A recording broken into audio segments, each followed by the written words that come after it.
Today we're going to talk about accountable talk, the right way to speak to each other when we're in class.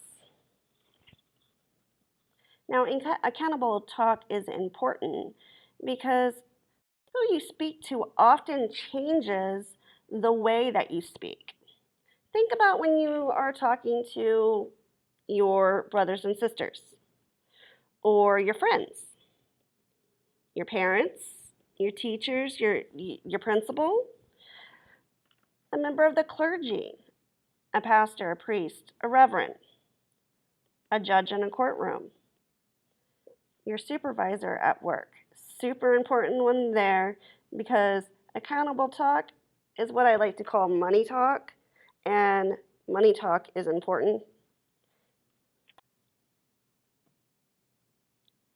In our society, who you're speaking to often changes the register that you use.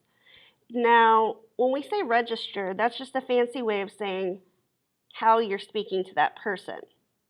Now, there are 5 main types of registers that we use on almost a daily basis, or that we at least hear on a daily basis. Now, the first one you're going to be pretty familiar with. You probably use this every day, especially lately since we're all kind of been at home, is the intimate register. Now, this is used between best friends and family, and it includes like nicknames and inside jokes. You know, when someone says something maybe not particularly funny, but you guys are laughing really hard because you guys had something that related to it before. That is an intimate register. Anytime somebody's using nicknames that you don't let your friends use, that's an intimate register. So, moving on, more importantly, probably what you use when you're here at school and you're talking to just your casual friends that don't call you by the nickname that your mom and dad call you by. um, you're going to be using a casual register. This is going to have loose sentence structure. You might not even be finishing sentences. You're going to use a lot of slang and be like, hey, bro, what's up? Whatever. That's an example of a casual register. As you kind of move up the registers, you get to the consultative. Now, it's not like super formal language, but you are going to see this, maybe news anchors will use it. When you're talking to your boss, an employer to employee type um, situation where you're talking about something that needs to get done or they're asking your advice and opinion. You're also going to hear this when you're talking to your teachers. We have that kind of consultative language where we are consulting with you on how something is done or what our expectations are for different assignments. The next one is formal. This is standard English. Complete sentences, no slang, nothing like that. This is often used in speeches and school lessons.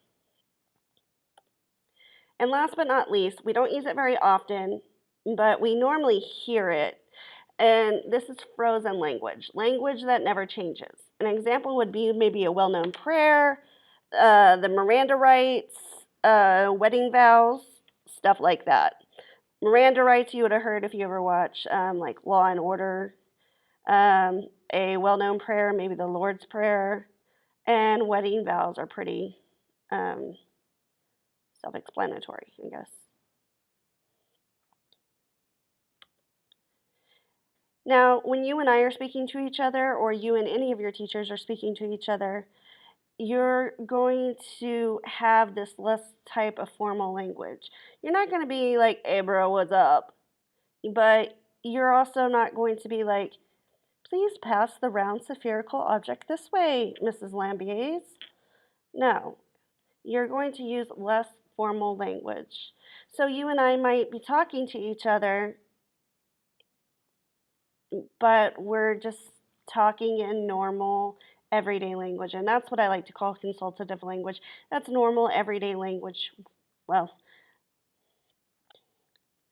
the next one is going to be formal language. Now, this is the way that we expect your responses to be online, in person, anytime like you're writing an essay or something like that, we're expecting you to use formal language, standard written English. And that's what we're here to help you learn and to teach you.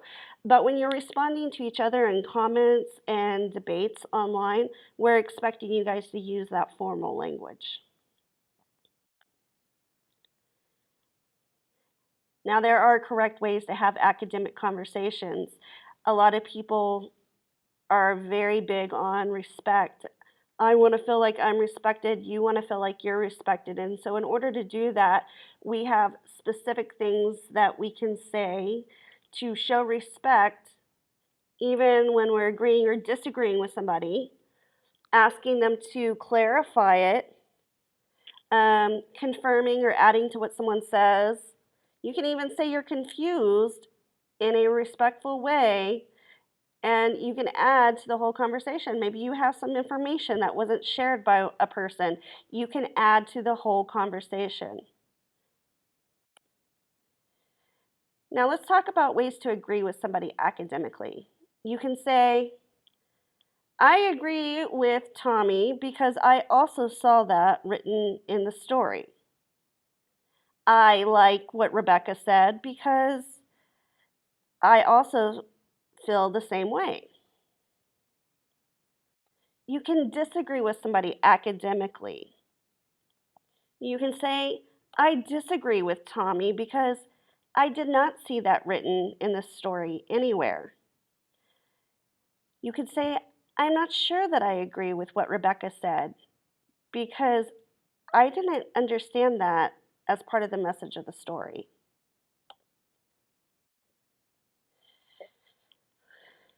You can ask somebody for clarification academically. You can say stuff like, repeat that, please. Can you explain that more? What is your evidence? Or in English, text evidence isn't pretty important, huh? You can confirm what someone else is saying academically. You can say, I believe Rebecca is correct because I think that too. You can say, I think Tommy has a good point because what about if maybe we're reading a text and you say something like, I found further evidence of what you said in the story. Here is another example. You can also add to what somebody else has said academically. You can say something like, I was thinking about what Rebecca said, and I was wondering if maybe Rebecca had some personal experience in that area. Or that makes me think about a time that this happened to me, or that I also read something else. Now, notice in each one of these slides that you've just read, you'll notice that it said something academically. Because when we're having those academic conversations, they need to be in a formal type language. It's important to be able to move back and forth between those registers depending on who you're talking to and who you're speaking with. In class, we use a formal register.